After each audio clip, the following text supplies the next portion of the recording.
భద్రాద్రి కొత్తగూడెం జిల్లాలోని సిరిపురం గ్రామంలో అంబేద్కర్ విగ్రహాన్ని ధ్వంసం చేసిన వారిపై కఠిన చర్యలు తీసుకోవాలంటూ జేపీ రాష్ట్ర వర్కింగ్ ప్రెసిడెంట్ ఎర్రా కామేష్ డిమాండ్ చేశారు. అంబేద్కర్ విగ్రహం ఎదుట ఎర్రా కామేష్ పార్టీ శ్రేణులతో కలిసి ప్లకార్డులతో నిరసన తెలిపారు.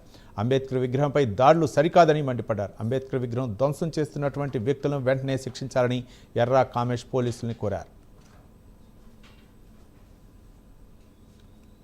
గ్రామంలో అంబేద్కర్ గారి విగ్రహాన్ని ధ్వంసం చేసిన నిందితుల పైన పోలీసులు కఠినమైన చర్యలు తీసుకోవాలి. కేసులు నమోదు చేసి ఏదైతే భారత రాజ్యాంగాన్ని రాసి ప్రపంచ మేధావిగా గుర్తింపు పొందినటువంటి అంబేద్కర్ గారిని ప్రపంచమంతా కూడా గొప్ప మేధాశక్తి ఉన్న వ్యక్తిగా కొనియాడుతుంటే ఈ భారతదేశంలో మాత్రం ఆయన పట్ల అనుచిత వ్యాఖ్యలు చేయటము, ఆయన విగ్రహాలు ధ్వంసం చేయటము ఇది పరిపాటిగా మారిపోయింది.